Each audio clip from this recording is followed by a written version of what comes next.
We're now wanting to come into part 4, which is about common tones in harmonic structure. And as you would have heard Chris say, that the didgeridoo each has a fundamental, because it's basically a length, and that length has a fundamental pitch. So it's very good for composers to look at this common tones so that we can build things around it. So we have a very, very simple thing to begin with. For instance, when we have a chord progression of G, D, B minor, D and G, the common tone is the note D. So a didgeridoo in D would fit well. So I've got this amazingly uncomplex set of chords. Roger, could you just play the first 4 bars for me?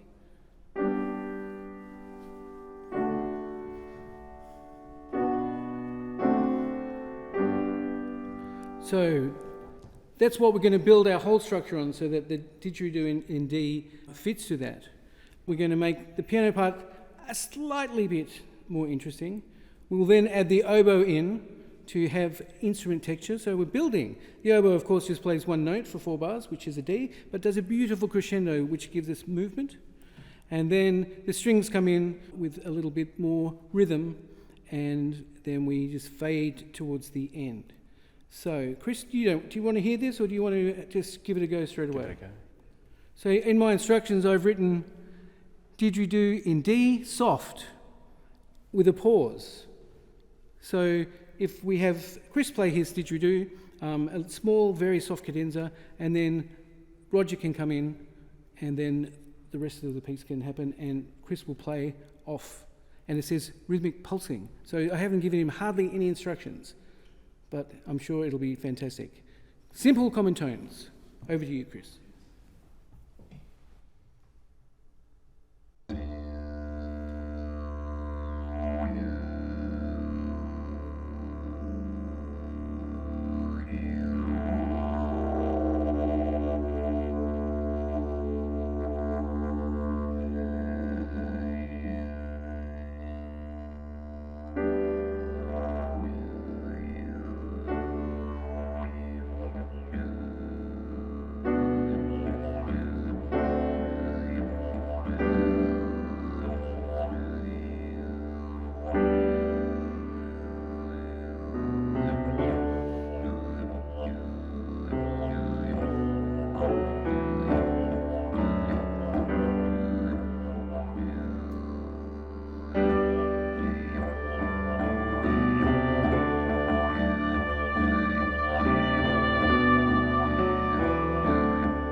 Bravo.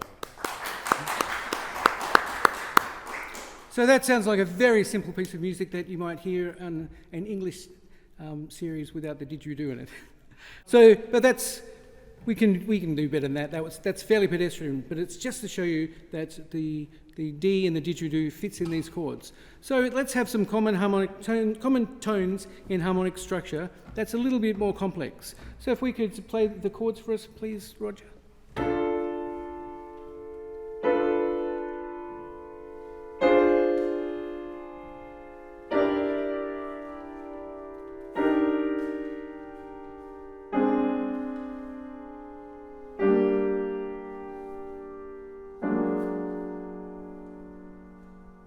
Thank you, Roger. So each of those chords, which is a bit more interesting than the first set of chords, all have a D in it. So we have these common tones in harmonic structure, and then we put a little bit more interest into it. And this is one of those pieces that we have never rehearsed.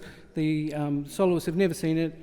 Chris has never heard it. And so we're going to probably play it one time, Chris, so that you can have a little look at it. But I've written some fairly specific instructions on it, which gets back to our imagery. So at the start, I say didgeridoo is soft for 10 seconds, and so he continues to be soft while we establish the chords. And then he has some soft sighing, and then all of a sudden an alarm and a bark, and then some soft sighing, and then magical. So you're getting all this, Chris? You have to do magical, and on it goes. So the group might just play it without Chris, And we'll take it for granted that the first small cadenza has been played, and we'll start from A. Thanks, Roger.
Bravo.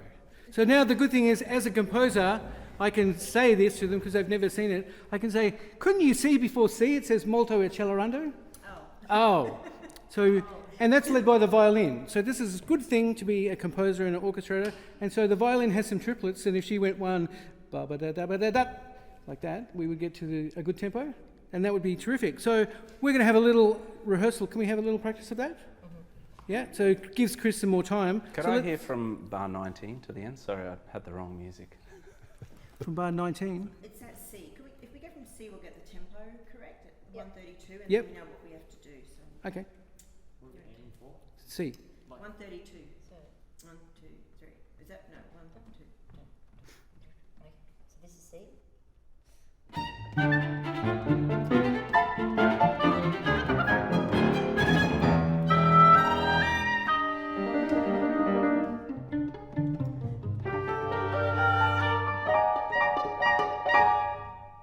Bravo. So did you get all that, Chris? Mostly. Mostly. So we're going to have a soft didgeridoo cadenza for 10 seconds or so, and then Roger will come in with the piano, and then the group will join in, and Chris will react to everything that I've put in the score, even though we've never discussed it before.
Bravo.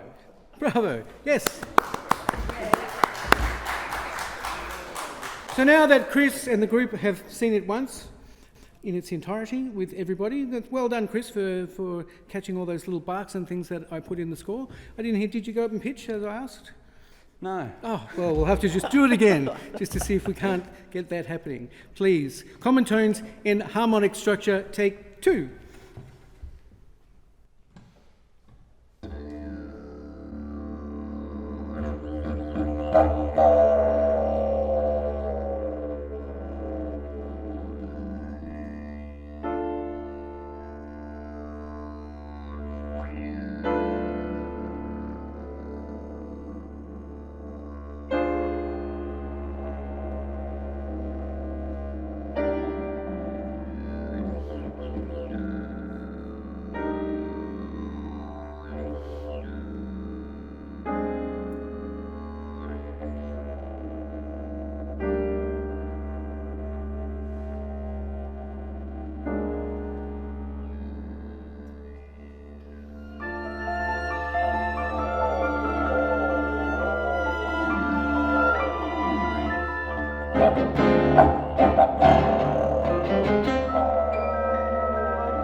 Bravo. Do you want to just do from C You want to do it from C? to the end? C. Yes. Into C? We're not quite getting to the tempo. Not quite. So this is what groups do. They rehearse. We love it. So bar before C? Yeah.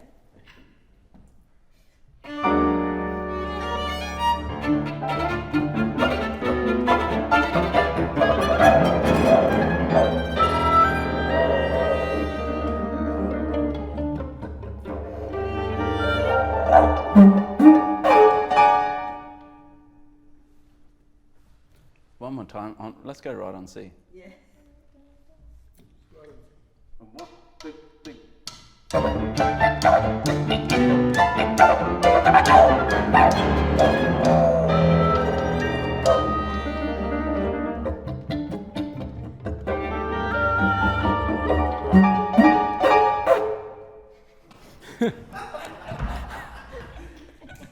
Missed it by that much. No, that was yes. It's great when you throw it at musicians to play all the strange things that you've written. It's a wonderful thing, and to hear them interpret and say, no, let's do this again, let's do that, and you should be louder, you should be softer, and let's not do it so fast, let's do it faster. All the things that we as composers don't write necessarily, or if we overwrite them, then often it doesn't come out the way that we want it to, and these group of musicians here are our collaborators, and they bring more to our music than we could possibly ever know. So thank you so much for that. Would you please give Chris Williams and the members of the Southern Cross Soloists a big round of applause?